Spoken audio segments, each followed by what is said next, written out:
Recording in progress.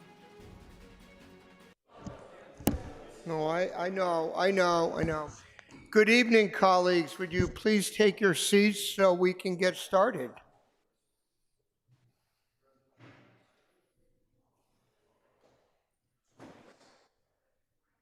So this is a regularly scheduled meeting of the City Council. We are being both audio taped and videotaped, but tonight is a little bit different than some other evenings because it's during budget season, and therefore we're going to have a stormwater sewer rate presentation. We're going to meet as a committee of the whole during first call, chaired by Councilor Gentile of the Finance Committee. Then we're going to conclude the committee of the whole. We'll come back. We're going to we're going to go through the items on first call, and then we'll vote. Right now, there is nothing on second call, so I don't anticipate a lengthy evening. Could I ask Councilor Gentile to lead us in the Pledge of Allegiance, please?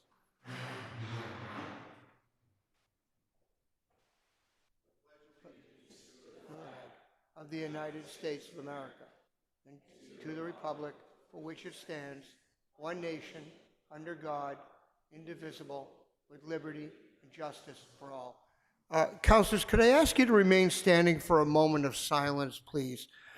Newton lost one of our residents, Phil Hare, recently.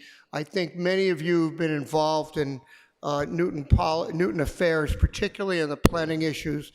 Knew Mr. Hare. He was really someone who gave tremendously to this community, selflessly, kindly, and knowledgeably, and he will be greatly missed, and someone who I think we can all say a life well lived, particularly in how much he gave to our city. So a moment of silence, please.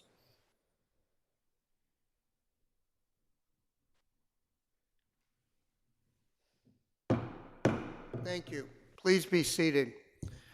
We have a number of counselors. Most of us are in the chamber tonight, but we have a number of counselors online. I'm going to take a moment to go through them. We have Councilor Lipoff, Councilor Krinsman, Councilor Getz, and Councilor Baker, all of whom are participating remotely this evening. So with that, I'm going to ask for a motion to go into a committee of the whole with the finance chair presiding. Councilor Kelly's made a motion to go into a committee of the whole. All in favor, please say aye. Aye. Councilor Gentile, the floor is yours.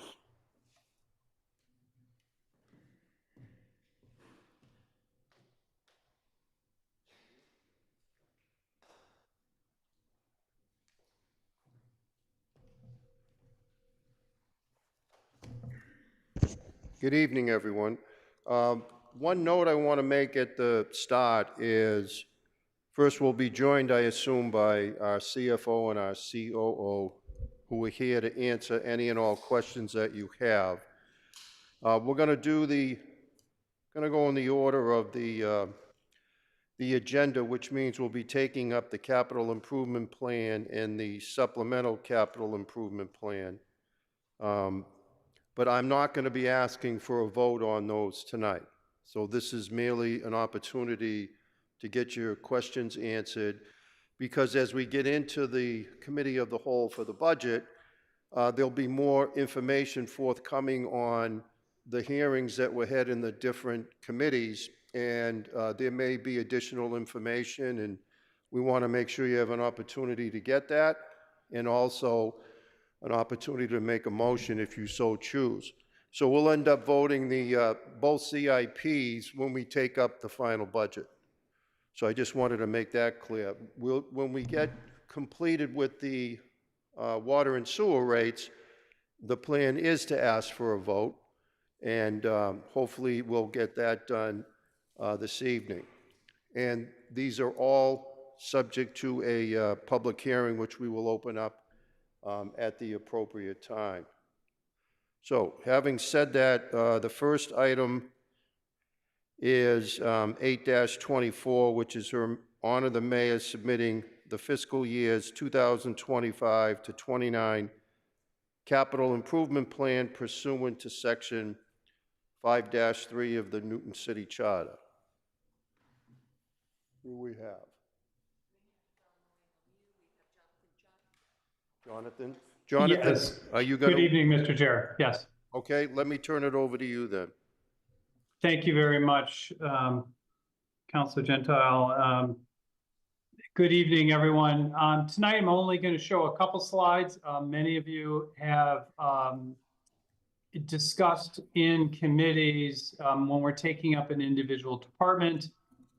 You can always take up individual projects at those individual meetings. I'm just going to give an overview right now. Let me share my screen if possible. Okay. Just an overview. In the fall, in September, we presented the FY 2025 through 2029 capital improvement plan, which is the main CIP presentation. I'm not going to show you all 50 slides I presented at that meeting, but that was back in September. Now, I know there are a bunch of new city councilors, some of you who probably followed that CIP development. This year, we did add quite a few new projects into the CIP. Commissioner Morse did a huge analysis of school projects, and we ended up adding quite a few, 129 new projects, mostly schools, but some parks and DPW projects. Total investment of over $1.2 billion over this 5-year time period. And we did make a number of substantial changes in the fall to the CIP. I think, as I mentioned, many of the new projects were Newton Public Schools. Many of these were long-term improvements, not things that needed to be done immediately, but things that Commissioner Morse, working closely with NPS, felt that eventually over a longer time period needed to be dealt with. We did also include 11 new parks, recreation, and culture projects, everything from tennis court improvements to Spears Park Garden and to playground projects. We added a handful of other projects in planning, the Christina Street Bridge, fire, and a bunch of phosphorus control projects in DPW funded by stormwater. Now, in terms of the supplemental CIP, this document, which is a much smaller document all of you must have received, is mostly a letter with some text on changes that we made. In general, we only made 4 project deletions, projects that were completed compared to the fall CIP. No new projects. We did not make any significant changes in project rankings during this time period. At this point, there are now 266 total projects.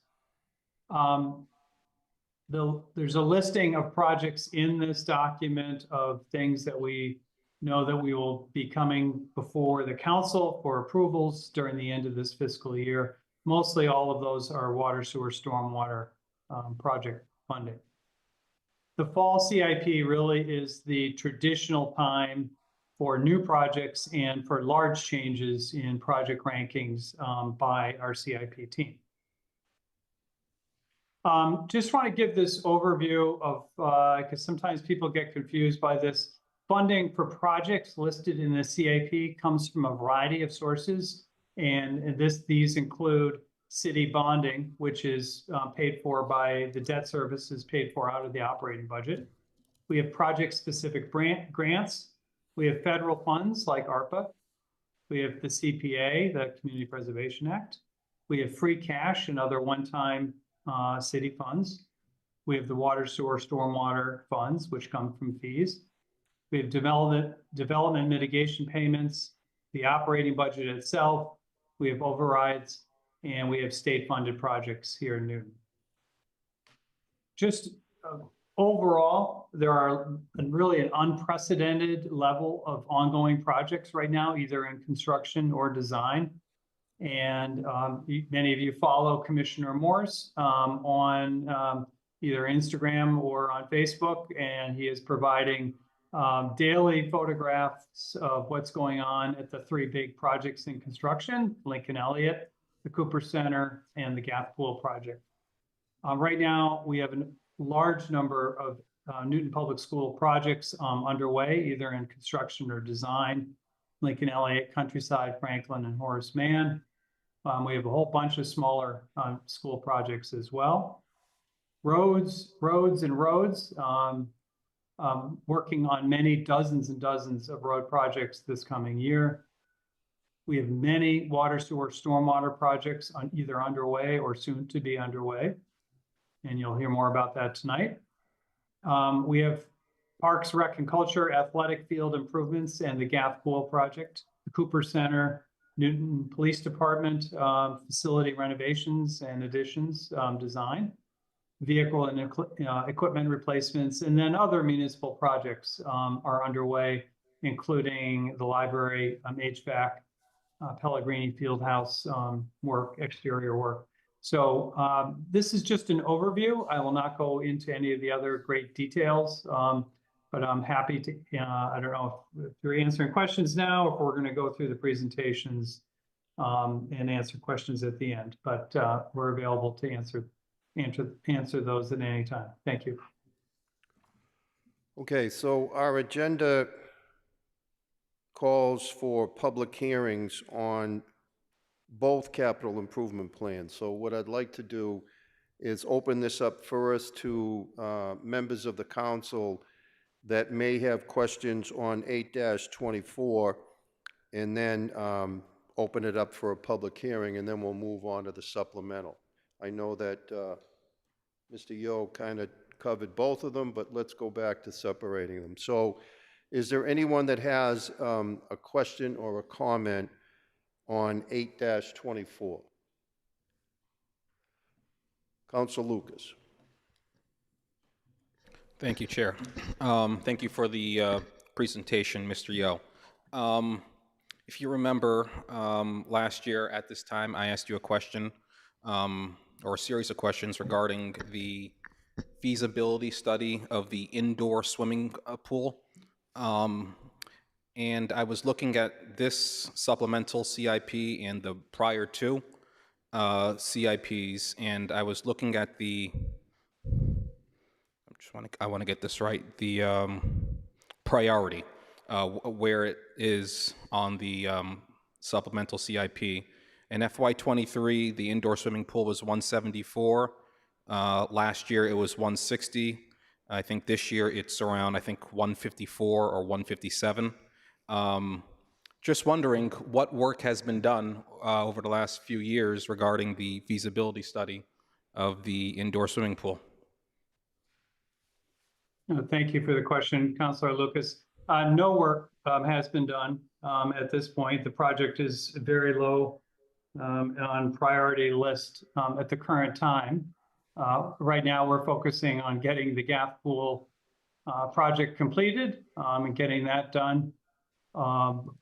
We, at some point, will discuss possibly with Newton Public Schools and others, other groups, other key stakeholders, the need and or possible locations for an indoor swimming pool. But at this point, we do not have funding for such a study. And so it's on the list. It is something we have many projects that are lower down that I think are interesting. And at some point, we certainly hope to be able to get to. So that's my answer at the current time. Nothing has been done since you asked the question last year. Okay, thanks. And I just want to let you know I reserve the right to ask you this question again this time Absolutely. next year. Okay. All right. Yep. Yep. Thank you, Chair. I'm all set. Councilor Kalis. Thank you, Councilor Gentile. So similarly, last year I asked you about the lights at Walnut and Center. And I'm just confused at this point as to where that falls. I see it might be number 31. on your list. If you could just clarify like where that is with Needham Street being, on its way to being completed, and the Newton Highlands project also Yeah. ongoing, where does it fit in? Good thing I have Commissioner McGonigal here with me. Jim, if you could sort of explain where that intersection, you're talking about the light in particular at Yes. that intersection, and how that fits into the Newton Highlands project. It does or does not fit into the Newton Highlands project would be helpful. Thank you. Sure. No, that intersection is included as part of the Newton Highlands project. Obviously, that's not happening within the next couple of years, most likely, if we're lucky. We're still in design stages there, but we are working with the state. They have made some adjustments there. And one thing we can do before construction is we could upgrade the signal there so it would be coordinated with the new signals that are under Route 9. So that would be our next step. That would happen before the Highlands project, if that were the case. But still working with state engineers. They need to finish all of their timing adjustments, give it a little time, and then we'll work with them. We'll have to conduct a study. It may not make a big difference at the peaks just because of the volume of traffic there with the coordinated signals, but it will help. It's not going to be the fix-all, obviously. Okay, thank you. That sounds familiar, actually. Can I ask What's one that? more thing? Sure. So one other thing I wanted to ask you, I know that you have the numbers in here, and I think they're called likelihood to fail. That's the orange. So does the Christina Street Bridge make it onto this and pretty high up because it's getting some funding from the state? Yes, that is one factor. There's a bunch of other factors, obviously, quality of life, having that bridge functional for pedestrian, bicycle crossing would be, it triggers a bunch of the other factors that we look at pretty high. So it's sort of hard to rate something like that where it's already, the bridge has already failed and doesn't work. And so what we're really trying to do is create a new bridge there that does work. So that project does get a lot of ratings in some of the other factors, and we have secured a lot of funding for it. Okay, thank you. Yep. Council Block. Thank you, Chair. Mr. Yo, I have a couple of questions for you about Williams School that I know you are very familiar with. Yeah. I know you're familiar with the Reflections program for physically disabled students that was started there last year in a classroom, and it's being expanded to a second classroom for next year. And I'm particularly interested in the accessibility work that either is planned or has been discussed for the playground areas and for improving the safety of the parking lot area, which students have to cross in order to get to any of the playground areas. Could you just tell me, for somebody who's new to this process, where in the CIP, I'm looking at the supplemental CIP, where these sorts of things would be listed for Williams School and what your plans are? Yeah, great questions. So many projects actually happen without even getting into the CIP. So Newton Public Schools needed a bunch of improvements done when they moved the Reflections program to Williams that have already been completed. So Parks, Rec, and Culture has already done a bunch of improvements and has a new swing set. I don't know the exact timing on its installation that is on its way. So I don't think that even made the CIP. So in addition, I believe that Newton Public Schools is looking at doing some projects in and around the blacktop area in terms of making improvements there that will help with accessibility. I know also that they manage that parking lot in a way to prevent conflict. So, you know, I think long-term, at some point, there'll be a new playground, as I think this is the third iteration of a playground I've seen at that school in the last 30 years. But at some point, there will be a new playground, and as we always do, we'll go through a collaborative process with the community and the schools, and certainly with accessibility in mind. So that's sort of my answer for right now. I don't have the exact details on timing of the additional work that Parks Rec is undertaking with schools, but I can certainly get that to you. So I'm curious, you mentioned work that isn't included in the CIP. How do you decide what's in the CIP and what you're just going to do anyway? And are there lists of, I assume these are smaller projects, or, you know, well, just explain that a little bit. Yeah, no, that's a good question. So things that get into the CIP usually are projects that cost at least, you know, several $100,000. They're projects that are substantial in size. If we go and make, if Newton Schools says, hey, to Parks, we need some help here, something needs to happen, Jeannie Fairley gets involved on accessibility. Maybe we get some grants, which we were able to get in this case. And so we quickly act to make some changes. Some of those kinds of things don't even, they're either too small or they happen so fast that they don't even make it into the CIP. But there's lots of other kinds of situations where projects are either too small or happen too quick to even make it into the CIP. I don't know, Maureen, if you have any other thoughts on this.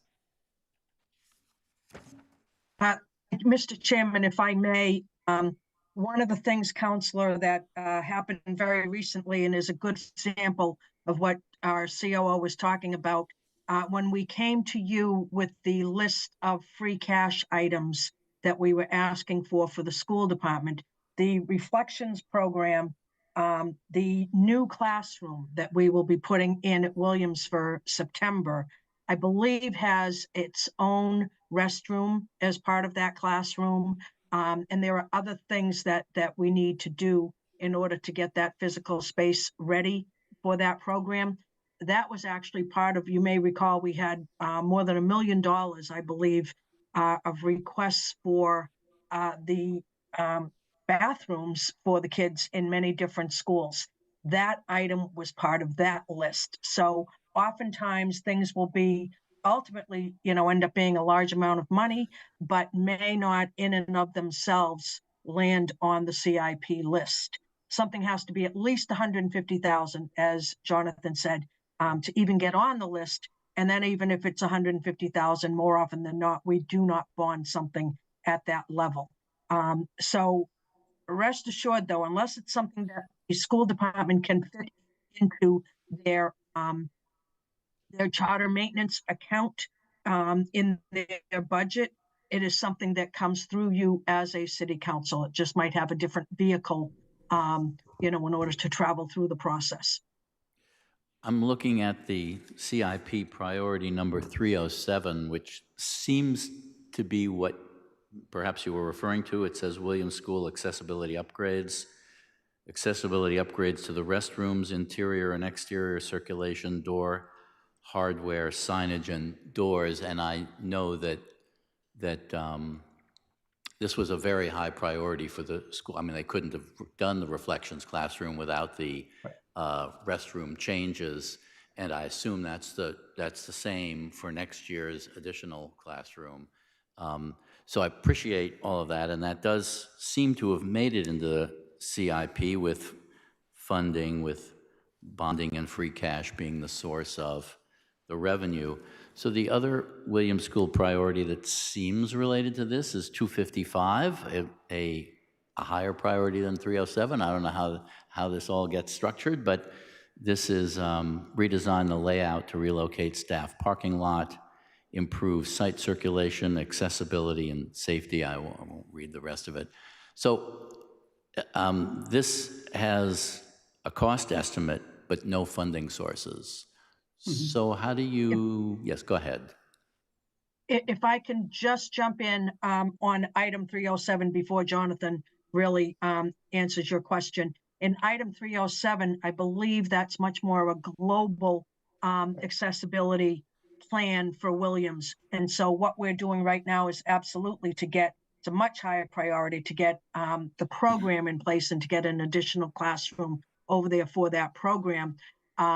Further down our list is a much more global plan for the rest of the school. And that's what I believe is mostly included in 307. And we pulled out the things that were really important for us with moving the reflections program, the extra classroom there for next year. So just to address that for you. Thank you. So back on the larger Williams School project, potentially renovating the building and or changing the whole site circulation, including parking lot, is obviously a much bigger project that will potentially, hopefully happen at some point in the future. Newton Public Schools just completed, actually tonight, I believe it's being presented to the school committee, presented an analysis of the 6 remaining schools that are not either in design or in construction. So the 6 remaining elementary schools that have not been renovated.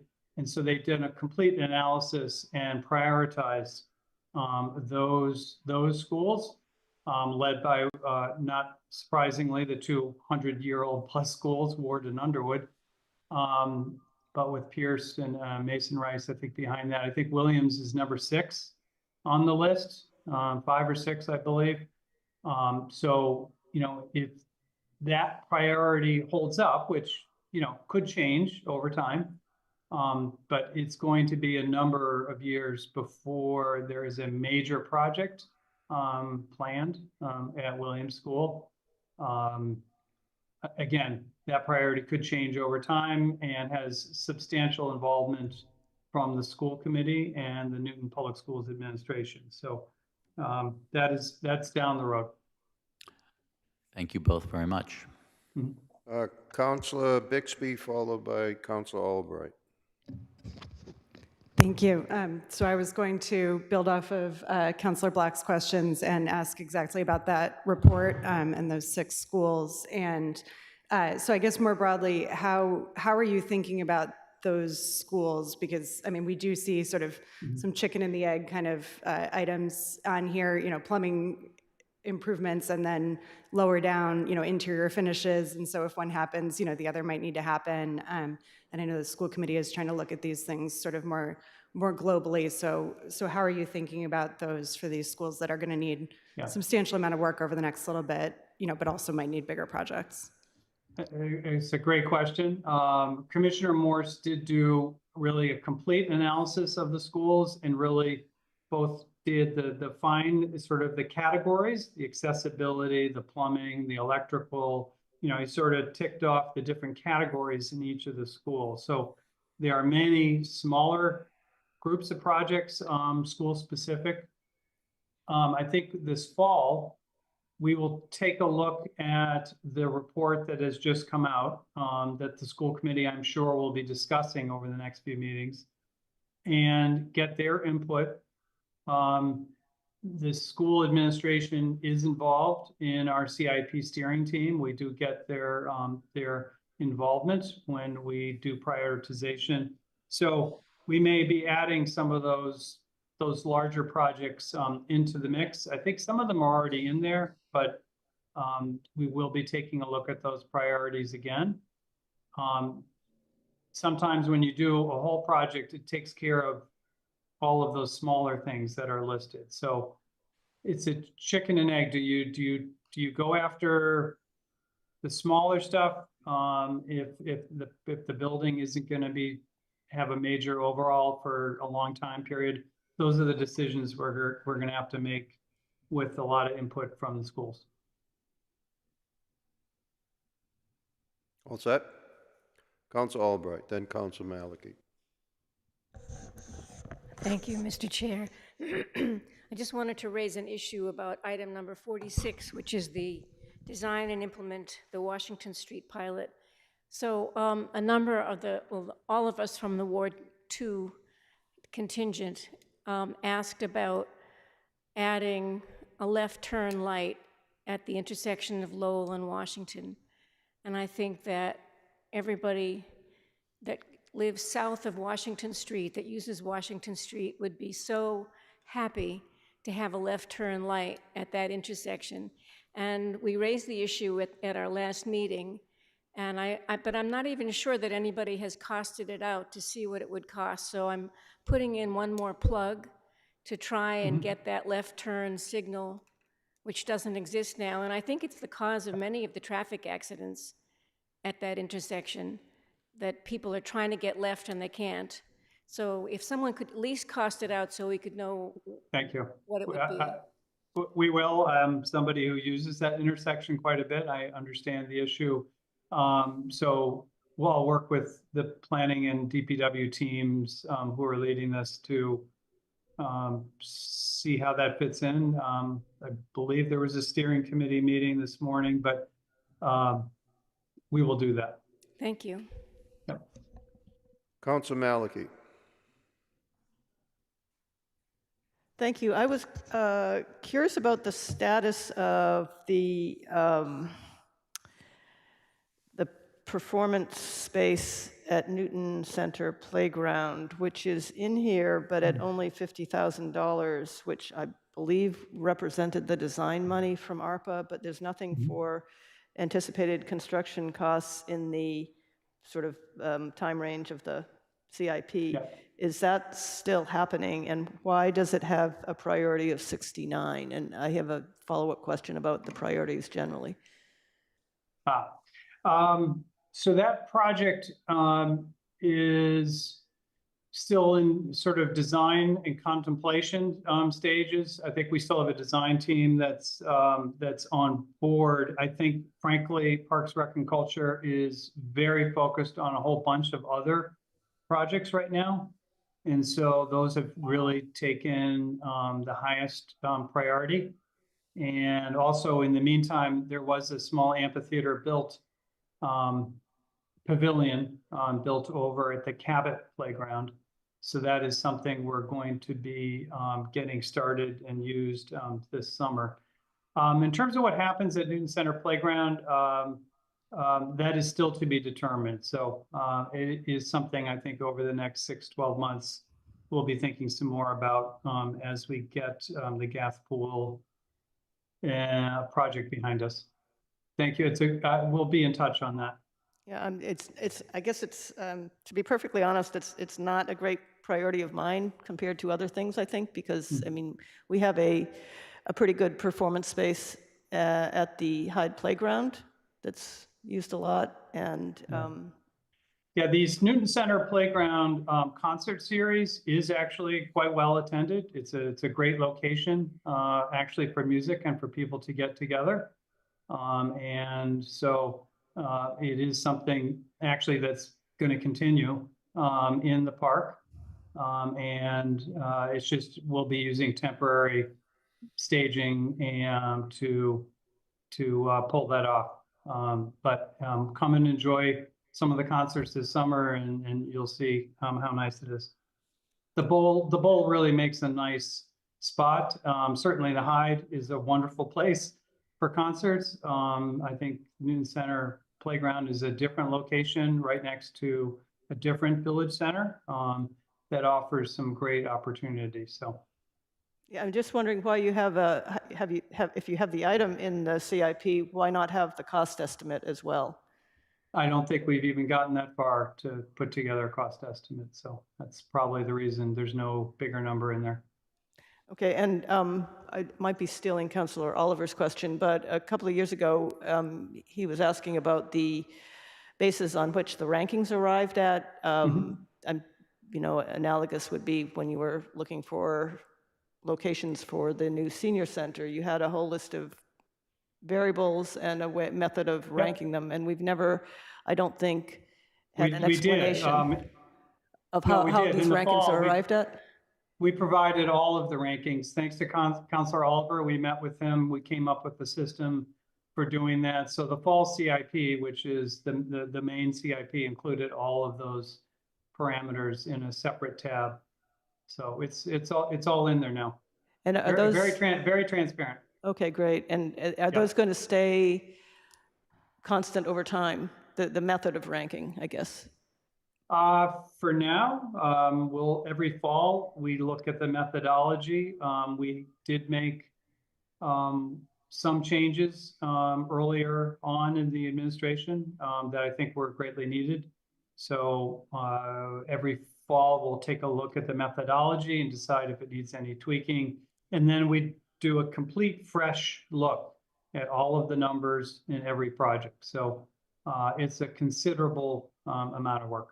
Okay, thank you. Council Oliver, and then Council Farrell. Great, thank you. Excuse me. I'm not quite sure if this is a good question for now or perhaps when we get to water and sewer. But I've also noticed that many of the projects that we have on the CIP, that not all, but many of the projects that are oriented or entirely or partially around mitigating phosphorus in our stormwater, don't have budget numbers against them yet in terms of, sorry, that's inaccurate. We have numbers, but we don't have them on the timeline yet, or they're not showing up for the next 5 fiscals. And I'm just curious, if those are indeed going to be happening 5+ years out, when do we anticipate, if at all, those projects are going to be funded through increases in, the stormwater and water sewer fees? I'm just curious. Yeah, well, it's a good question. We actually have a number of projects that are actually beginning very soon on phosphorus control. I believe the McGrath Park project either is coming to you or coming to you soon. And then we are working on funding and outlining a first series of stormwater projects that are really designed. They will help on other factors too, but they were certainly designed to deal with our phosphorus control requirements that are now set upon us by the EPA. So when we get to the presentation, I'm sure Jim and Maureen and Shauna can do a little bit more explanation, but those projects are rapidly coming upon us. Right, so then in terms of the projects and their impact on resident fees, right? We'll talk more about that when we get to water and sewer. Okay, great, thank you. That's all I had, Chair. Council Farrell. Thank you, Chair. In listening to the description of folding in lots of smaller programs in the larger plan for some of the schools, I was mightily impressed with the reflection programs at Williams. And while we were there, we did hear questions about some playground equipment, particularly for those kids. And I'm just wondering, is there any process or mechanism for parents or support groups to pick up the costs of some of these programs on their own and donate them or making them available to the schools? Well, there's a long history, probably, I don't know, it's probably 40 or 50 years, I would imagine, of PTOs, parent money, helping to fund playground improvement projects. And so those could be projects that are designed, certainly now, are always designed with accessibility in mind. So yes, the answer is that, PTO funding can help fund projects. Certainly Parks and Rec and Newton Schools are helping us prioritize, which but we have community playgrounds that need work, things that are in our park system, but then we have school projects. We're rebuilding all of the playgrounds, obviously, in any of the schools that are getting the big renovations, but we're also helping NPS prioritize where school playgrounds need improvements. And sometimes that's because of condition, and sometimes that's because of a new program coming into the school that requires some either additional pieces of equipment or some modifications to the existing program. So Parks and Rec is working very closely with NPS in helping prioritize, what needs to happen, and sometimes can PTO money help make it happen. So. Thank you. All right, at this time, I would like to declare the public hearing portion on 8-24 open. Is there anyone who would like to make a comment from the public? If there's anyone that is watching remotely, feel free to raise your hand or wave at us, whatever, so we can recognize you. I see no one here in the chamber that is looking to speak. And I see no one has raised their hand that is watching remotely. So at this point, I will declare that the public hearing on 8-24 is closed and bring it back into committee of the whole. But before I ask for a motion to hold the item, are there any other questions or comments on the item? Remember, we'll be coming back to it later on in the budget process. Council Kalis. I'll move hold. Okay, Council Kalis has made a motion to hold. We can do this on a voice vote here in committee of the whole. All those in favor of holding the item, please say aye. Aye. Opposed? Abstentions? I believe that is unanimous. Okay, let's move on to 194-24 for the record. It is Her Honor the Mayor submitting the FY25, FY29 Supplemental Capital Improvement Plan. Are there any councilors, before again we'll open it up for a public hearing, but prior to that, are there any councilors that have questions on 194-24? Okay, seeing none, allow me to declare that the public hearing on 194-24 is open. Is there anybody here in the chamber or watching us remotely that would like to comment? Okay, seeing none, I'll declare the public hearing on 194-24 closed. And back in committee, can I get a motion to hold? All right, Council Oliver moves hold on the item. All those in favor, please say aye. Aye. Aye. Opposed? Abstentions? The motion passes unanimously. Okay. Next is 175-24. Her Honor the Mayor submitting recommended fiscal year 2025 water, sewer, and stormwater rates for implementation to begin on July 1st, 2024. All right, I'm going to turn this over, I assume, to Maureen and to the Commissioner. Yes, thank you, Mr. Chair. Go right ahead. Thank you. If Shauna could share her screen, please. Thank you.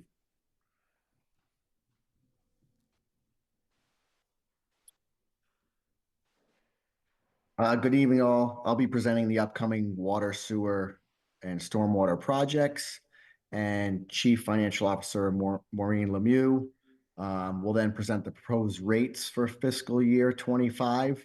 We'll just go through some of the projects, some of the major projects that we have. We recently shared these with you. in our water, sewer, stormwater presentation, so some of it may look very familiar, and also during our budget presentation in public facilities. This year, we'll continue with our enhanced unidirectional hydrant flushing program. This ensures excellent water quality, also allows us to verify proper valve and hydrant operations. The valves are the valves that turn the water on and off throughout the system. And the hydrants, as you know, approximately just over 2,000 hydrants citywide. Those have a checklist for inspection also to ensure they're functioning properly and if they need repairs or replacement. Our water service pipe inventory, these are the service lines that come from the water main to residents' homes and businesses. That inventory will be complete by October to maintain compliance with the EPA's requirements. We're required to inventory the entire city now as part of EPA's new lead and copper rule. So we're continuing to identify any lead services, and we'll develop a plan to replace those portions of the service pipe that are lead. That will be the second phase of this program once EPA mandates what we must replace by when. The water meter system replacement continues to move forward. We've replaced over 48% of the approximately 29,000 meters so far, and we're currently replacing about 400 to 500 a week, and we're on track for substantial completion in fiscal year 25. We have planned over 2 miles of water main replacement, lining, and cleaning this year as part of the CIP. This is something that we come to you every year on with a planned program.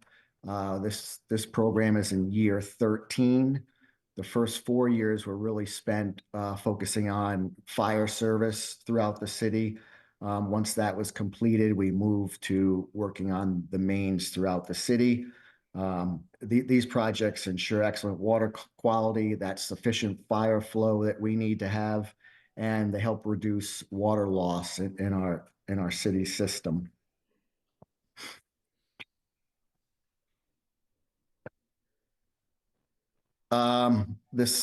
Our sewer projects, we are currently constructing Area 9. This is Woburn, Upper Falls, and Oak Hill. These projects consist of repair, replacement, and/or relining where we can of the sewer infrastructure. Area 10 is in design. That will be next for construction. That's Woburn, Newton Highlands, Newton Center, and Newton Corner.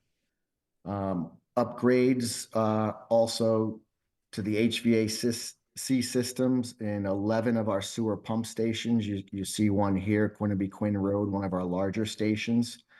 And we also are in design construction for replacement of the Old Hand Road pump station, a very small station, but complete replacement of that. That will be ongoing through fiscal year 25. The first phase of the NIPD's required phosphorus control plan is complete. We're moving into phase 2, which includes prioritization and planning projects for short, medium, and long term to meet the plan requirements. We are seeking an alternate schedule from the EPA, which is part of the second phase. As we've shared with you, the requirements that the EPA has are just not obtainable. And they realize this, so part of the phase 2 is to apply for an alternate schedule, which we are in the process of doing. The projects include structural and non-structural methods to reduce our phosphorus discharge into the Charles. We also recently received a state grant for an asset inventory of existing private and municipal stormwater structural controls. These are controls that have been built privately, commercially, and also ours. So we can take credit for all these, but we need to have an inventory of all those. So this grant is going to help us with that. We are also updating our stormwater infrastructure improvement plan to reprioritize and develop plans to help alleviate localized flooding. as a result of, as you know, we're going into year 2 of unprecedented rainfall here. The plan will include culvert repairs and prioritize plans for dredging stream and culverts, also repairs to the culverts. This year, we're asking to enhance our catch basin cleaning program to include annual cleaning and inspection of all city catch basins. Historically, we'd only been doing 50% of those a year. There are about 14,000 catch basins citywide. And with this increased rainfall, we're seeing a lot of catch basins that are filling up faster than normal. So this will help also with stormwater flow throughout the city. And part of that cleaning program is also an inspection program, so we can see catch basins that may be failing or drains that have damage to them. We'll also continue to monitor Crystal Lake this year, and we'll perform another phosphorus inactivation treatment if needed. That's been very successful over the last few years. So regular testing will continue with that also for this year.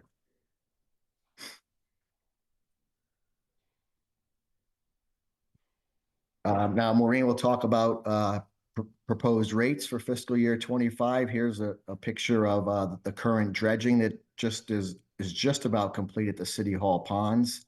About 4,000 cubic yards of sediment has been removed. Culverts have been cleaned and repaired, and we'll be in much better shape here for upcoming storms. Maureen? Thank you, Commissioner. If we can go to the next slide, please. Years ago, more than a decade ago, and it's amazing that I'm saying that, when we came up with this major capital plan for, in particular at that time, water and sewer, we made a commitment to do our very best each year not to increase the total of the rates by more than 3.9%. We have stuck with that commitment through all of the years that we've been doing these projects, and have done a tremendous amount of work and have really worked hard to stay within that commitment of not increasing the rates by more than 3.9%.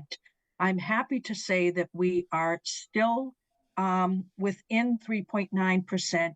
However, as time has gone on and regulations have changed and permit requirements have changed, this increase is not necessarily linear.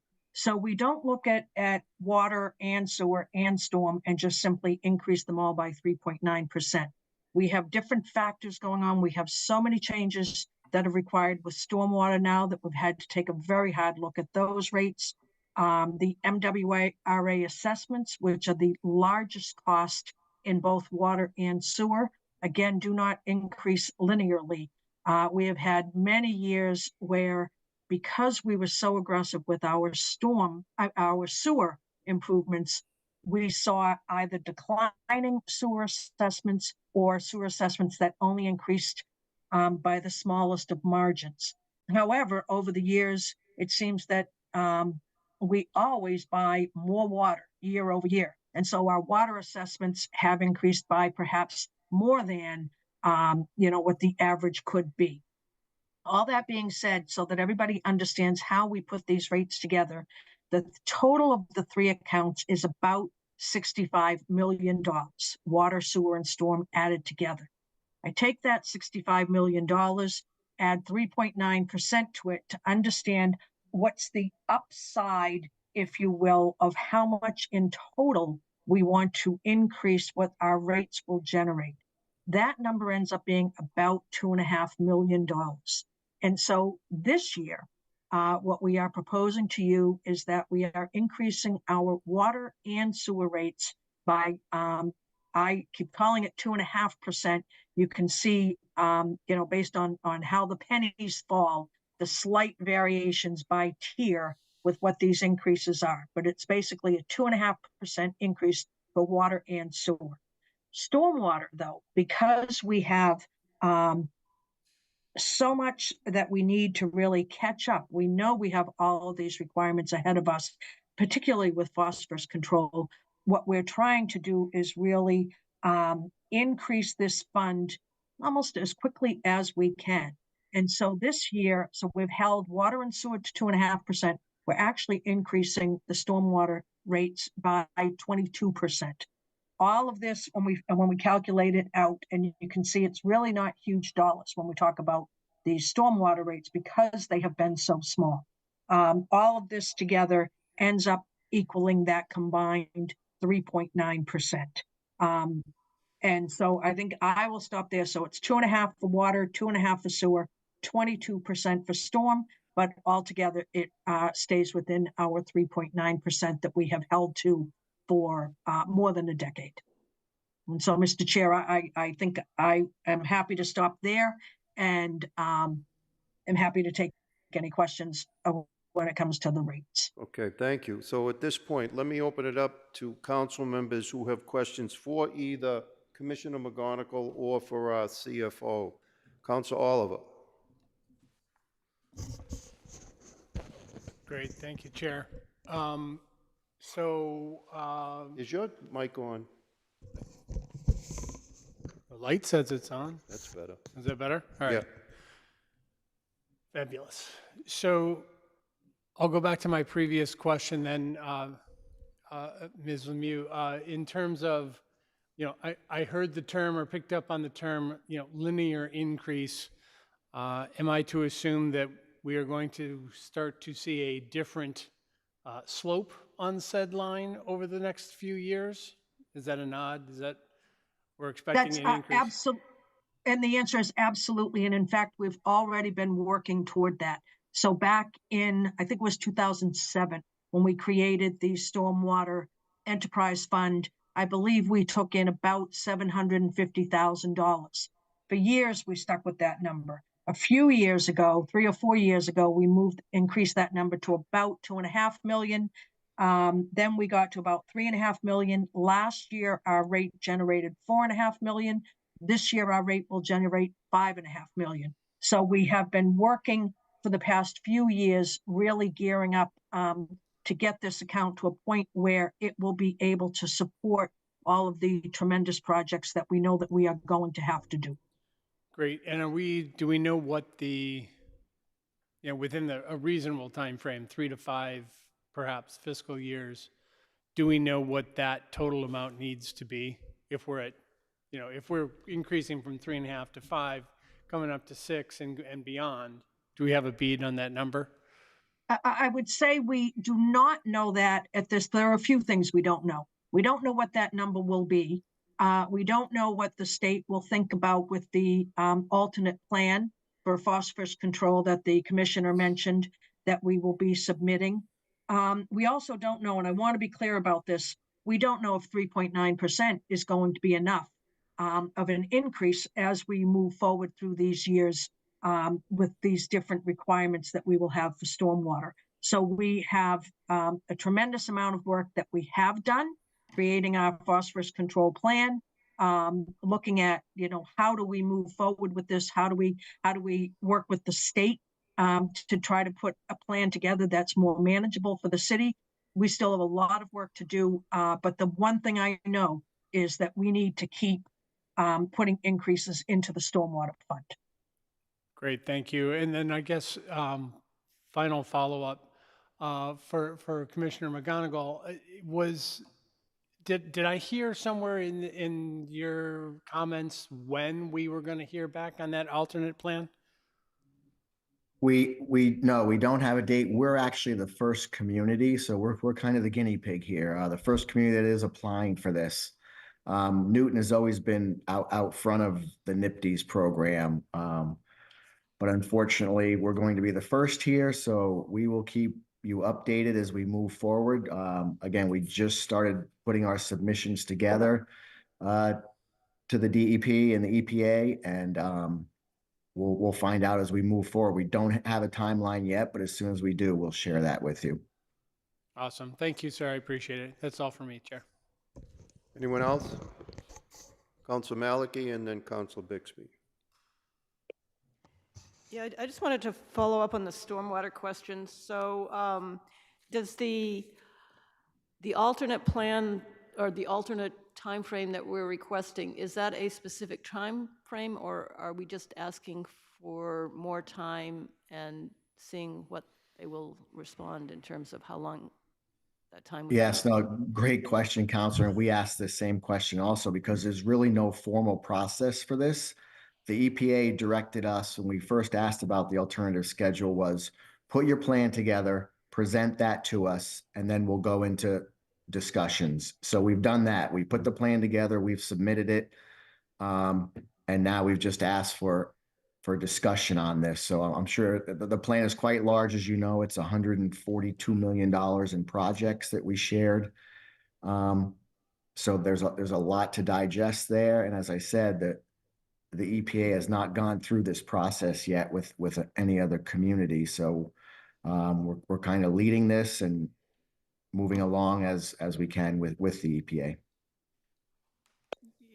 Yeah, thank you. So, yeah, you mentioned the 142 million. That was if we did not get the alternate schedule. It was the estimate by the consultant was 142 million by 2028, and for the full compliance, 575 million by 2038. So we're talking either 4 years, 14 years for the whole ball of wax. Do we have any sense of what, if the sort of initial schedule is 4 years from now, do we have a sense with the alternate schedule, they'd give us 10 years, 15 years, any idea? Right. No, good question. And we really don't. There's a couple other things in play here, though. Right now, several states, the closest to us being New Hampshire, have just adopted, and it's been approved by the EPA, are credits for street sweeping. So a significant amount of phosphorus is introduced into the stormwater system by leaves, unfortunately. So during the fall season, especially,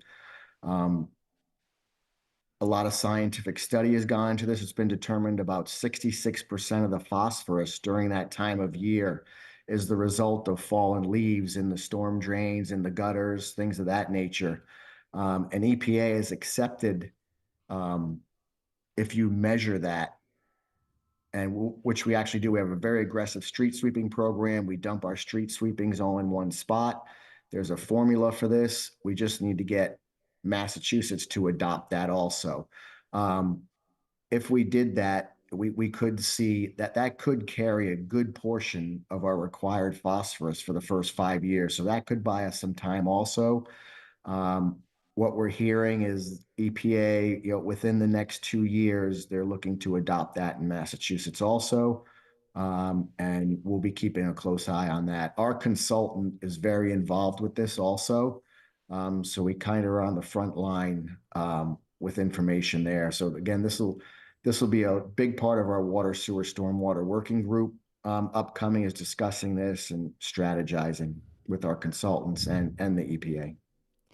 Also, I was, and I emailed you some questions. Do you have a sense of how much of the, so you said 5.5 million estimated will collect from the stormwater fees in FY25. How much of that is coming from the 1 to 4 family dwellings, and how much is coming from the commercial side?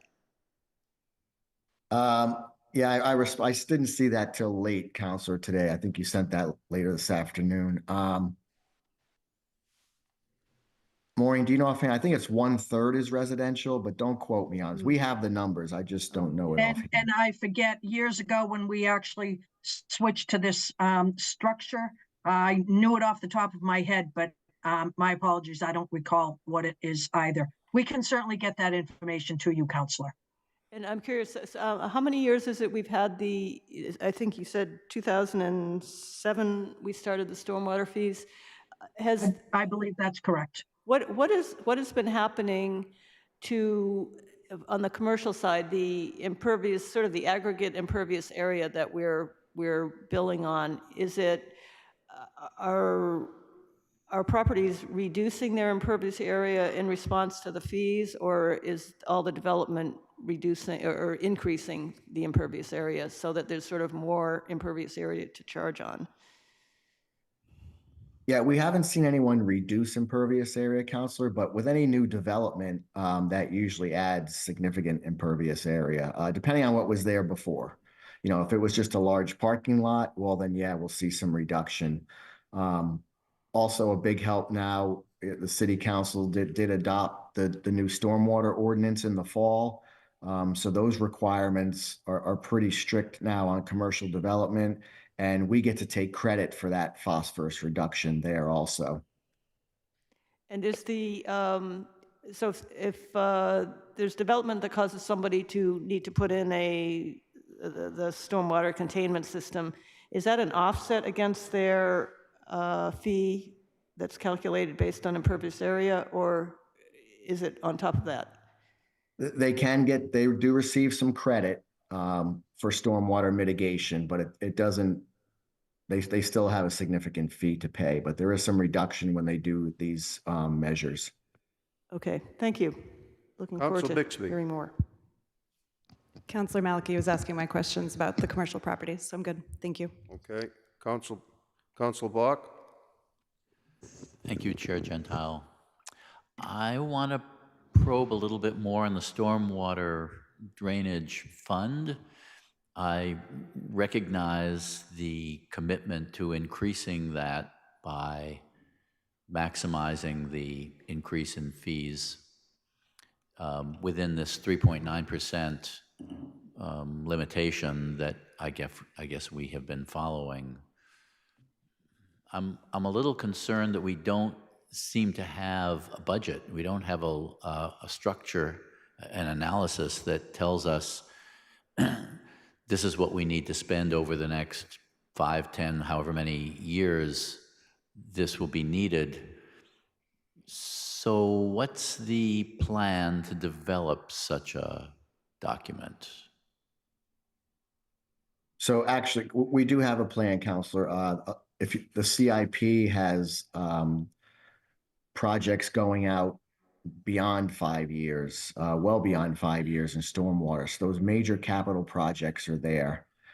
We have our operating budget for our in-house crews and our catch basin cleaning.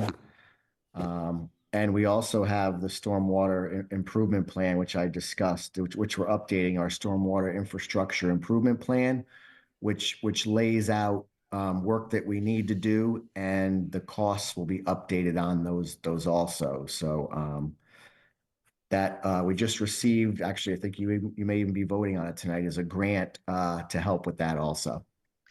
So can you tie that in to the stormwater fees that you would expect over this time frame that we're budgeting for these system improvements?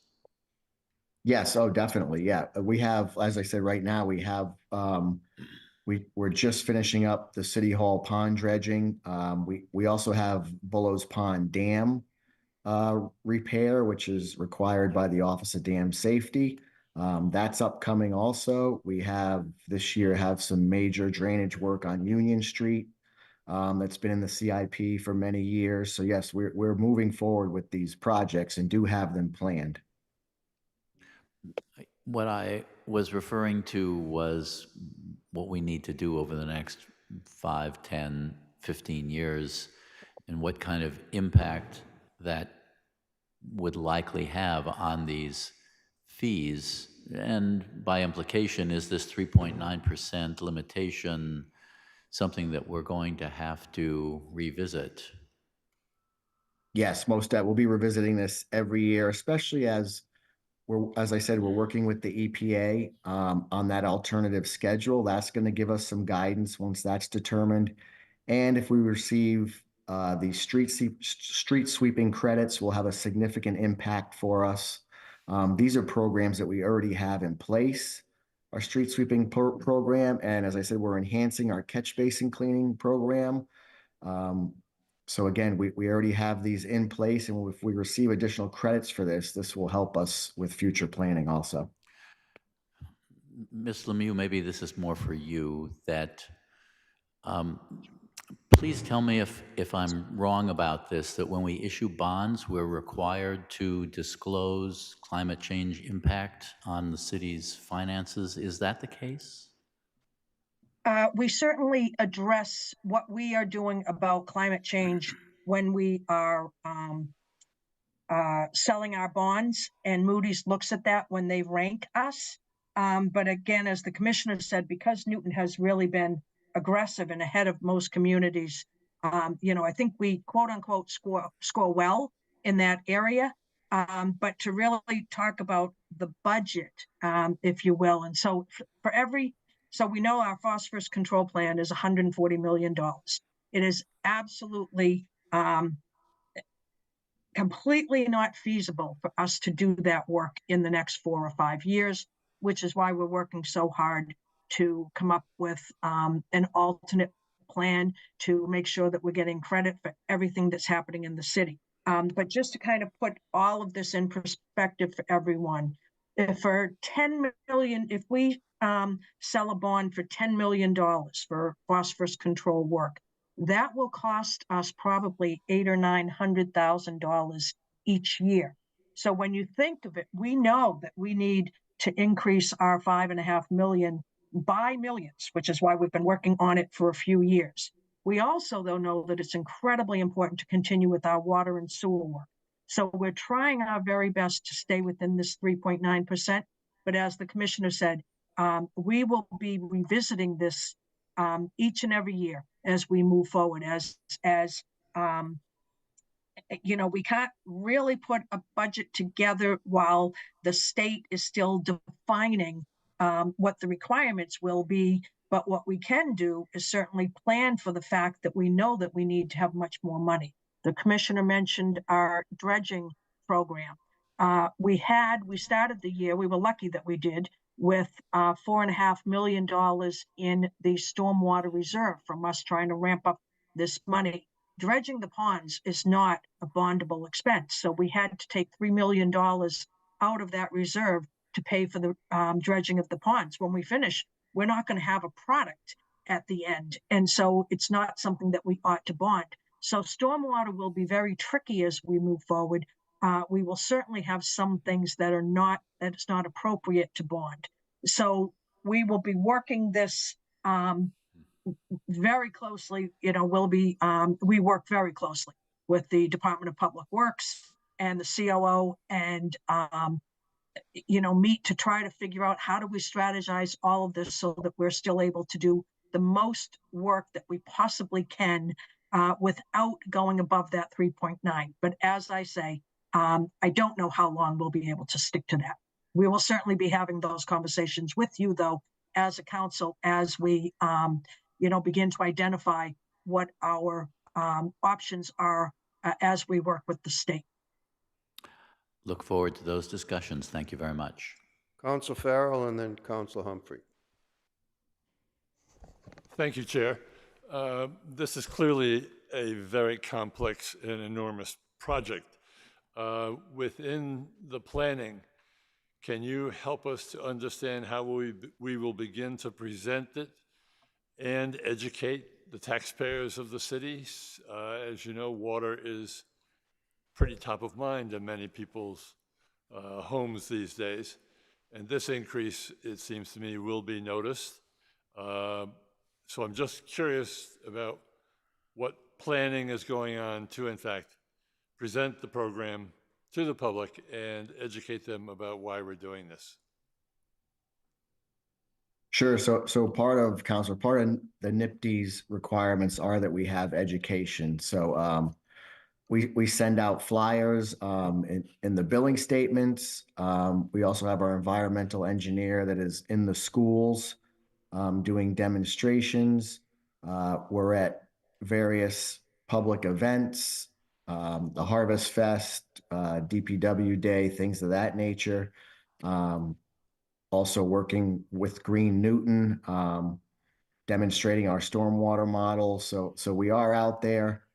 And again, while the 22% in stormwater is 22% in stormwater, as Maureen said, it's still 3.9%. So overall, the increase isn't more totally combined than it has been in previous years. Thank you. And I know that you're doing some of those things. I guess we all know that many people don't actually look at the flyers that come with their bills. And I would hope that we would think about a more concentrated plan, even ward by ward, to begin to introduce this notion to the public and help them understand what's going to happen over the next couple of years with their billing. Thank you. Council Humphrey. Thank you, Mr. Chair. Thank you, first of all, for this presentation. And as others have commented, obviously, we're facing some pretty enormous challenges here with a lot of technical complexity, and I'm certainly appreciative of that. And I also know the department's been stretched pretty thin lately between various staffing challenges and all of the storms and flooding that we've had. All that being said, I do feel like I have to take the opportunity that we have this year just to express a bit of frustration and protest here that the situation with the water meter transponders and the back billing, the retroactive billing, has just been a real mess. And for those counselors who their wards haven't had that many replacements yet, this will be coming down the pipeline for you. But I mean, we just continue to get these scenarios where a lot of people are receiving retroactive billing that really doesn't make sense. It seems highly implausible. In some cases, these are crushing amounts of money to be asking, and to have, say, well, the computer says that this is what you owe, so it must be right, and we're not going to discuss anything other than a one-year payment plan after a 4-year period of not billing it correctly.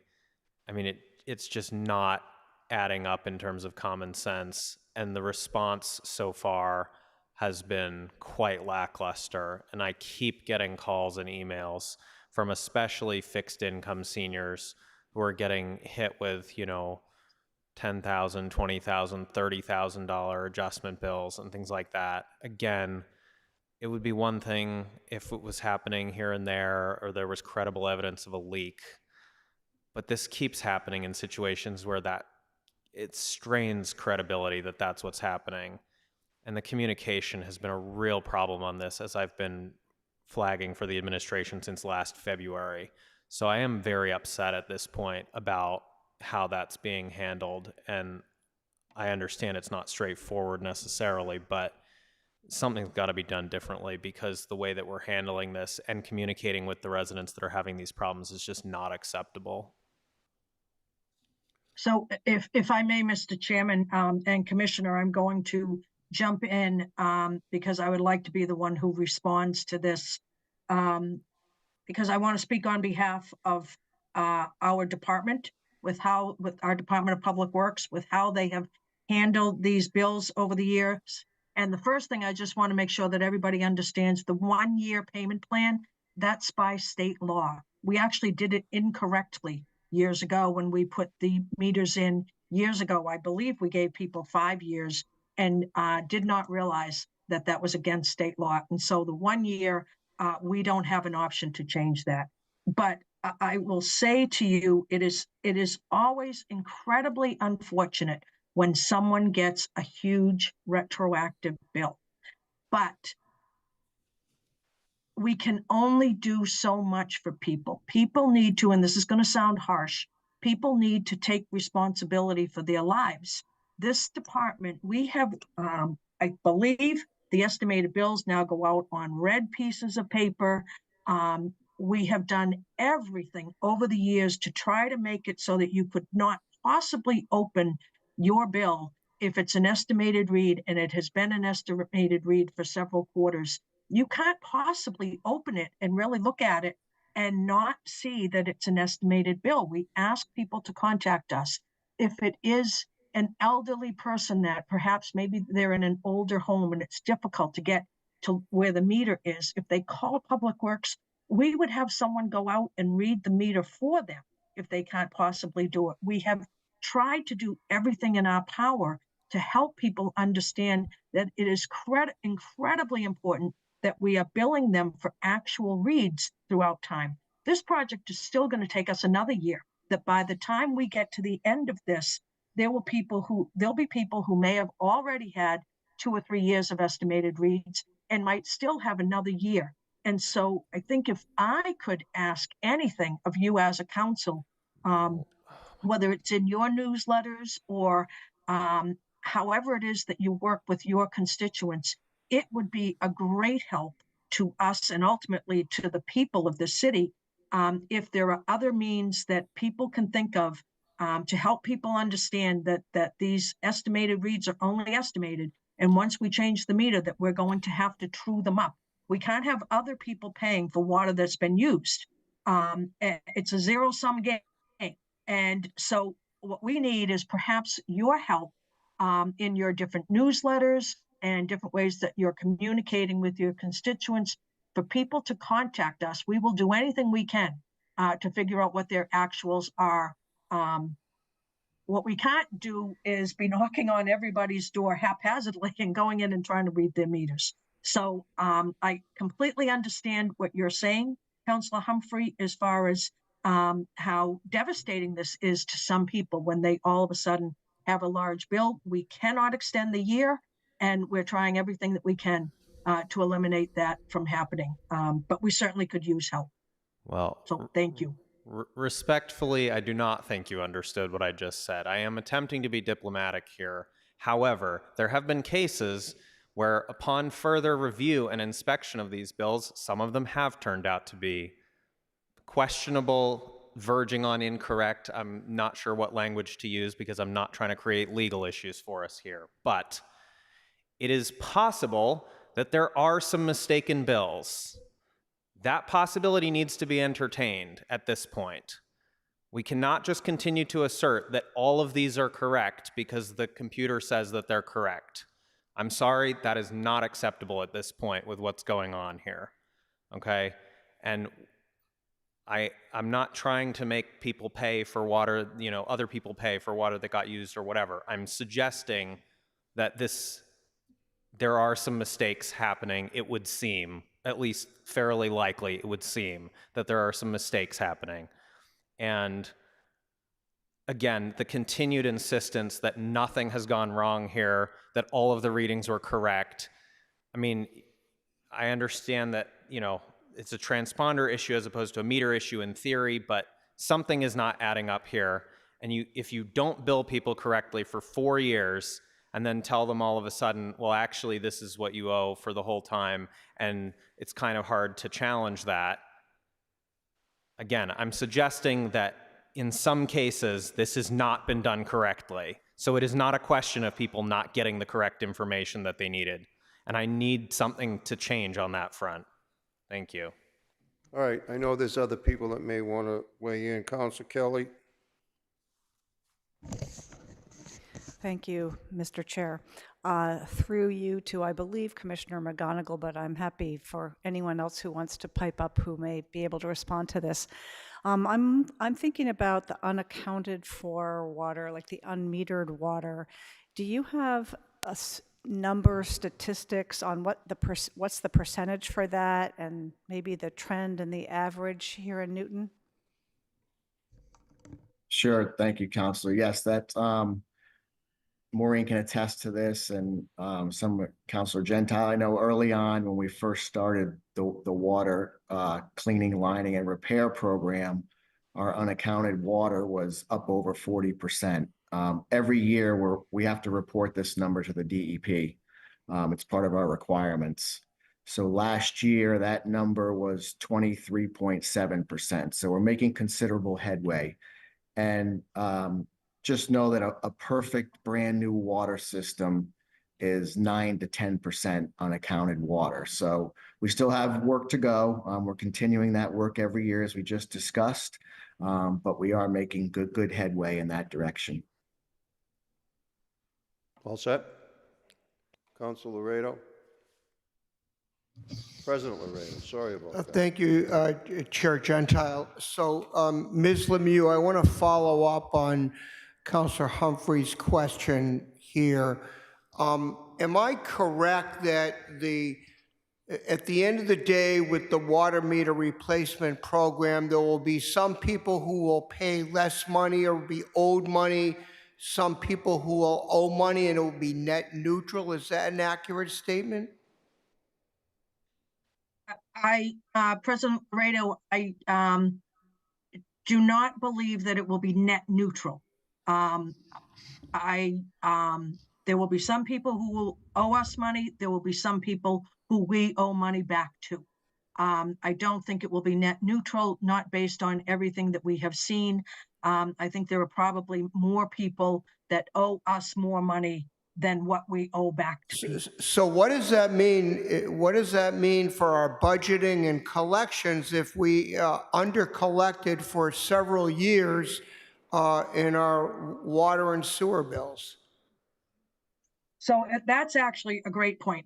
We spend a tremendous amount of time analyzing how much money we are purchasing from MWRA and then how much money we are billing for by tier, by month.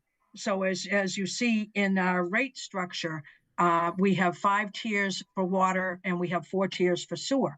We go through each of those tiers by month to calculate what we are expecting our revenues to be. This year has been incredibly difficult to forecast because we had a very wet summer last summer, and we know that we still have a lot of estimated reads. And as I said, we believe that that people probably owe us more than we owe them.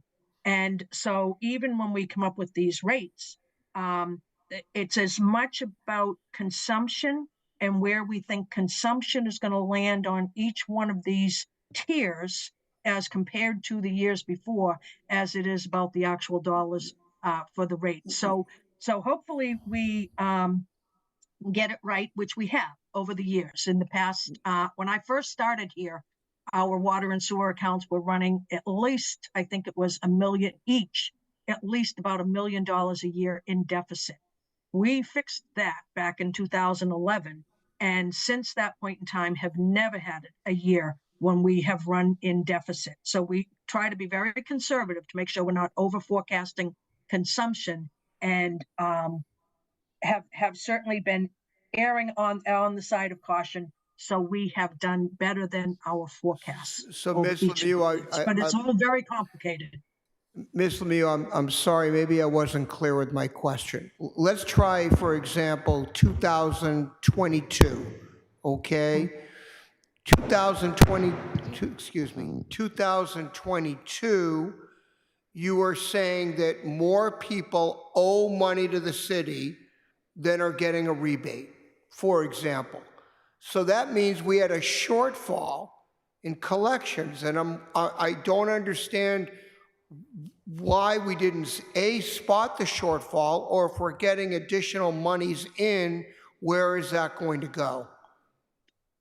So we don't have a shortfall in our budget at all. What we do when we calculate all of this is we look at what we're purchasing from MWRA and what we are billing for.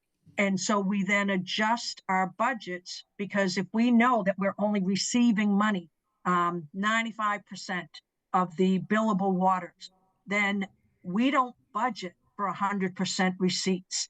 And so that's why I say the consumption levels are incredibly important. What we're buying, what we're billing out for, and then what we're getting for collections. Now, people in Newton pay their bills. They pay their water, sewer, stormwater bills. They pay their taxes. So we do very good in that aspect, but it's understanding how many HCFs which is how we bill. It's like 750 gallons of water. That's how we do our billing, but it's understanding how many HCFs we'll be billing for is where all of the technical analysis has to be. So we're not.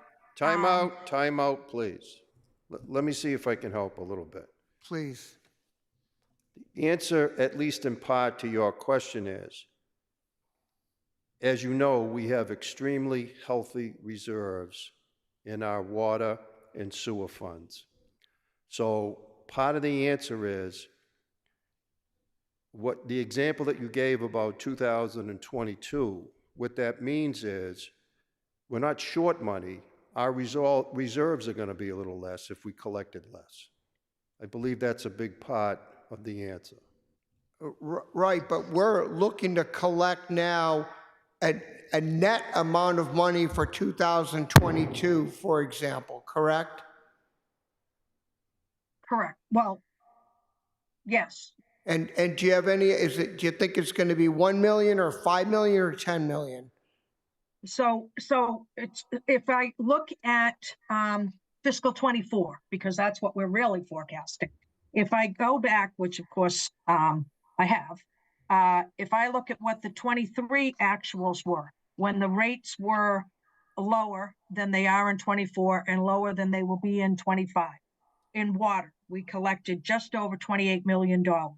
This year, I am forecasting that we are probably going to be at about the same amount, primarily due to the fact that it was such a wet summer last summer that we sold less water. We have a 2025 budget in front of you that is 28.3 million. So if you look at these, even though the rates are increasing, I've really scaled back to make sure that I'm being very conservative on the consumption and what we're billing for. So if our meters are running a little slow, which can be happening as they're getting older, or if we have a wet season, wetter than normal, that we are adjusting the total amount of money that we're projecting. And Councilor Gentile is absolutely correct. What happens is we will have less money that would go to reserve. We certainly can take in more revenue than we budget. We will not spend more money than we've budgeted for expenditures. And in fact, we often end up with a surplus there. I'm all set for the moment. Thank you, Ms. Lemieux. Thank you, Chair Gentile. Commissioner, I have hopefully two quick questions. You mentioned earlier that you're starting the work in Phase 9. You're designing Phase 10. You gave us the list of the areas of the city, and if I heard you correctly, we will then have one more phase, Phase 11, and we'll be completed the program. Is that right? In sewer, that's correct. Okay. Council. So can you give me a quick idea of the areas that are covered in Phase 11? I don't have them in front of me. I'm sorry. I'll get those to you tomorrow. We'll send that out to everyone. I'm sure you didn't anticipate that question. The reason that I'm asking is it just came to my attention within the last week that there is an issue on River Street, and it involves both Ward 3 and Ward 4 homeowners that have had several backups and a considerable amount of damage. And I was just hopeful that that section is in the last phase so that I know it's going to be addressed. So if you could check on that, I'd appreciate it. Go ahead. I believe we're addressing that actually, Councilor. Let me double check and I'll circle back with you tomorrow. I know you've been doing some work there, but right now it's more maintenance than actual repair. So from what I'm hearing, you're spending a lot of staff time out there on this one major pipe that's causing all the problems. And I'm wondering if maybe we're doing it the way that we're doing it because we know that it's going to be relined or whatever in the near future anyway. So if you could check on that. And then the only other question I had is, it just seems to me that we used to hear a lot more about outright grants for our sewer work and sometimes our water work, or zero interest loans, those kinds of things, to help us. And we used to gladly accept those in the past. It might be my imagination, but I just don't remember seeing as many over recent years. Have those kind of dried up, or am I missing it and we're still getting a lot of help from the state as we used to initially?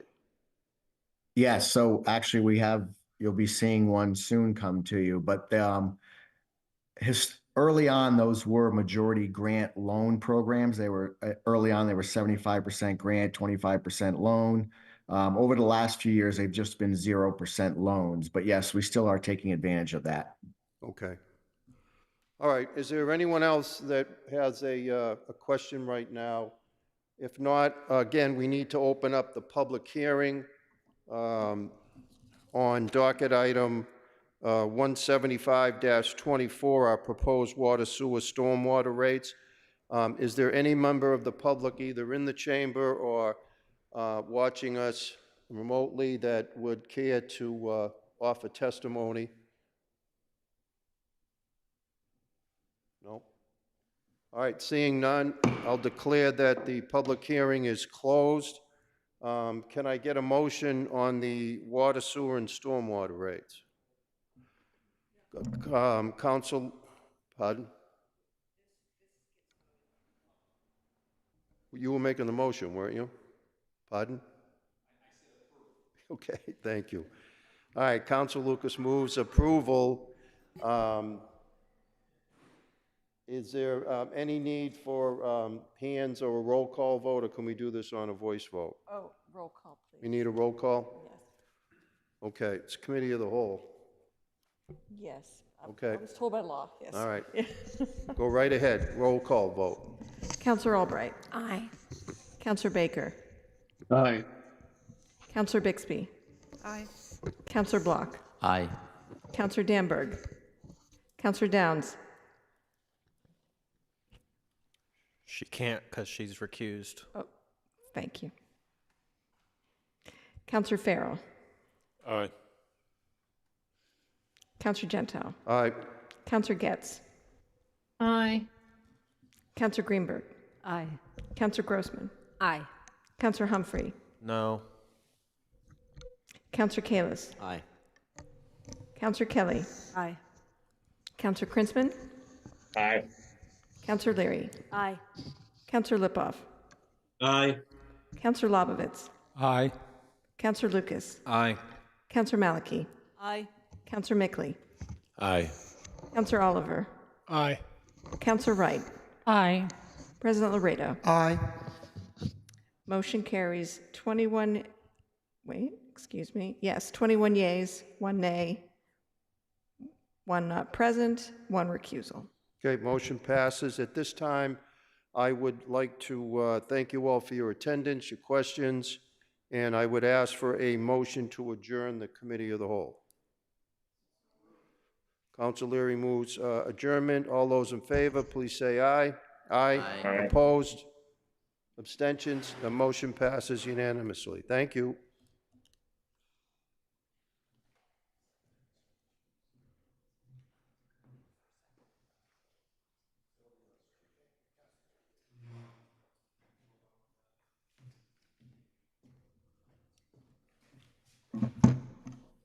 All right, colleagues, Councilor Gentile did all the heavy lifting this evening. My job is relatively easy. We're going to go back to first call.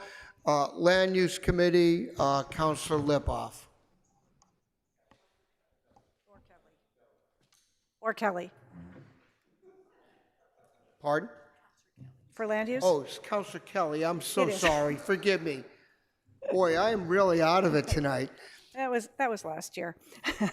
Thank you, Mr. I won't President. even comment on whether it's what they call a Freudian slip or not. Go ahead, It's okay. Councilor Kelly. Thank you, Mr. President. The Land Use Committee report starts on page 100. We met on April 23rd. We took up item number 202-24, which is a request to allow a series of retaining walls exceeding 4 feet in height in a setback at 21 Oakland Street, Unit 2. That was approved 5-0. And number 203-24, a request for an administrative site plan review to allow a daycare use and a special permit to waive 6 parking stalls at 66 Needham Street. That was also approved 5-0. Mr. President, I would like to set a public hearing. Please go ahead, Chair Kelly. Thank you. For item number 207-24 on page 106, I'd like to set a public hearing for May 7th. Thank you very much. Vice Chair Oliver for the Zoning and Planning Committee, please. Thank you, Mr. President. We have 3 items. They begin on page 100. The committee met on April the 30th. We have 3 appointments. Well, I take that back. We have a reappointment of Brooke Lipsett to the ZBA, or Zoning Board of Appeals. That vote was 7-0. And I apologize, that was item 170-24. Item 171-24, the appointment of Edward Daly to the Planning and Development Board was approved 8-0. Item 183-24, the appointment of Terrence Brown to the Newton Upper Falls Historic District Commission was approved 8-0. And with that, that is the full report. Thank you very much, Vice Chair Oliver. Vice Chair Humphrey for the Programs and Services Committee, please. Thank you, Mr. President. The report begins on page 101, and we had just one non-budgetary item, which was 193-24, authorization to transfer $100,000 for library computers and technology, which we approved in our committee by a vote of 7-0. Thank you. Thank you very much. Next, we have Chair Grossman for the Public Safety and Transportation Committee. Thank you, Mr. President. The report begins on page 101. The committee met on April 17th. The first item was held. The second item, 40-24, allowing play on minor streets, was approved, 7 in favor, none opposed, and 1 abstention. With that, I move the report. Thank you very much, Chair Grossman. Next, we have Chair Albright for the Public Facilities Committee, please. Thank you, Mr. President. The report begins on page 102. We met on April 17th, and we have first docket 187-24. Her Honor, the Mayor requesting authorization to appropriate and expend a total of $1 million from the free cash for a vehicle replacement plan. That was approved by the committee, 8-0. 196-24, authorization to appropriate and expend $615,000 for a hydro vacuum excavator trailer. I believe that was fixed to be a truck, wasn't it? Committee? That was a mistake that it said trailer. It should have been truck. That was approved by the committee, 8-0. 198-24, authorization to expend grant and city funding for the Stormwater Assessment Management Plan. That's $150,000, and that was approved 8-0. And 199-24, authorization to appropriate and expend $500,000 for the water hydrant flushing program. That was approved also 8-0. And that move the report, but I have some public hearings to. Please go ahead and assign the public hearings, Chair Albright. Thank you. These are on page 108, and they're all to be heard on May 15th. At 211-24, Eversource petition granting location to install and maintain approximately 11,750 feet of conduit in an easterly direction from the manhole. Well, if I tell you it's 50 Tower Road, I think that would be more descriptive. 213-24 is Eversource petition for a grant of location on 156 Oak Street. And 212-24, Eversource petition for a grant of location for 90 Christina Street. And that does it. Thank you, Mr. Chair. My error, 210, it started half on 108. One more. It's one on page 107. Oh, I missed it, sorry. And the last one, also from May 15th, is 210-24, which is an Eversource petition for a grant of location for 160 Charmont Street. Okay, thank you very much, Chair Albright. Chair Gentile for the Finance Committee, please. Thank you, Mr. President. The finance report begins on page 103. The first item is 172-24. Council Gentile and the Comptroller requesting a discussion regarding a new contract for the audit services. The item was approved as amended. The amendment was to allow us to enter into a 5-year contract for audit services. This was approved 7-0. 184-24, Her Honor the Mayor appointing Marcia Tebenkin as a trustee of the John C. Chafin Educational Fund, approved 7-0. 185-24, Her Honor the Mayor appointing Rabbi Allison Berry as a trustee of the John Chafin Educational Fund, approved 7-0. 187-24, Her Honor the Mayor requesting authorization to appropriate and expend $1 million from certified free cash for the vehicle replacement plan. This was approved by a vote of 7-0.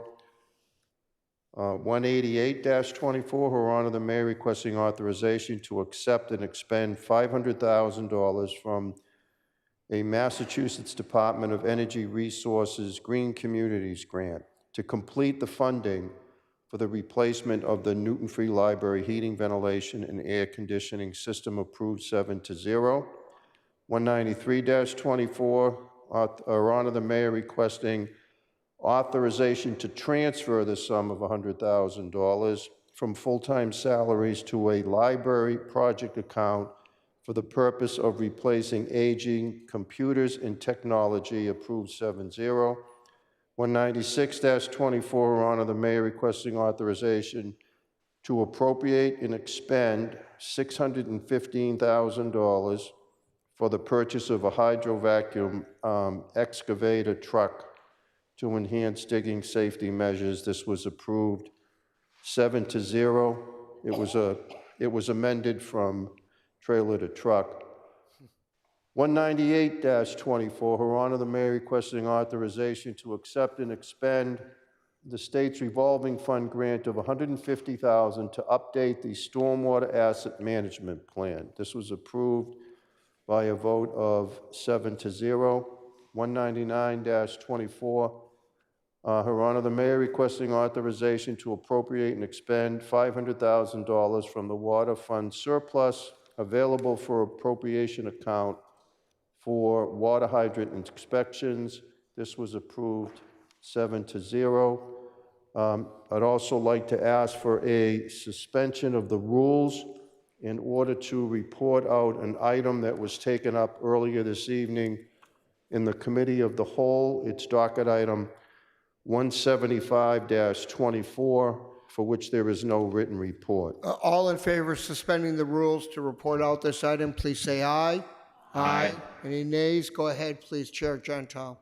The Committee of the Whole received a report from the Commissioner of Public Works along with our Chief Financial Officer on the proposed rates.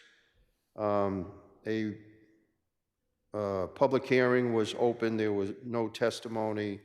And on the proposed rates, a motion was made to approve the rates as proposed, and the item was voted on in the Committee of Whole. It was approved. I know there was one abstention, and there were how many yes votes? 21 yes. Not one abstention, one negative vote. And how many improved? 21. 21. So it was approved by a vote of 21-1. There was one recusal as well. And one recusal. And with that, I would move the report. Thank you, Chair Gentile. Vice Chair Lucas for the Real Property Reuse Committee, please. There is no report this evening. Thank you, Councilor Lucas. With that, Madam Clerk, will you call the roll, please? And once we're done with that, we will conclude our business for the evening. Go ahead, please. Councillor Albright. Aye. Councillor Baker. Aye. Councillor Bixby. Aye. Councillor Block. Aye. Councillor Danberg. Councillor Downs. Aye, with the exception of 175-24, on which I am recused. Councillor Farrell. Aye, except for item 203-24, in which I vote nay. Councillor Gentile. Councillor Getz. Aye. Councillor Greenberg. Aye. Councillor Grossman. Aye. Councillor Humphrey. Aye, with the exception of 175-24, for which I vote no. Councillor Kalis. Aye. Councillor Kelly. Aye. Councillor Kritzman. Aye. Councillor Leary. Aye. Councillor Lipoff.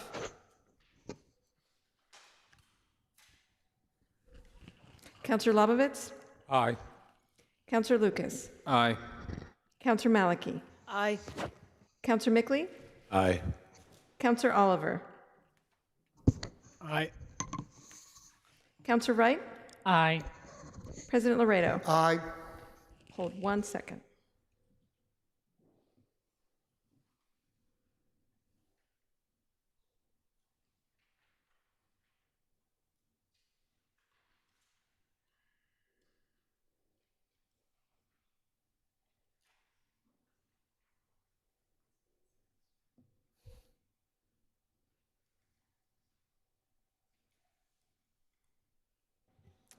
First call is 22 yeas, 0 nays, 2 absent, with the exception of docket item 175-24, with 20 yeas, 1 nay, 2 absent, 1 recusal, and item number 203-24, with 21 yeas, 1 nay, 2 absent. Thank you very much, Madam Clerk. Councilor Gentile, motion to adjourn. We are adjourned. Thank you all very much. We continue our work. Recording stopped.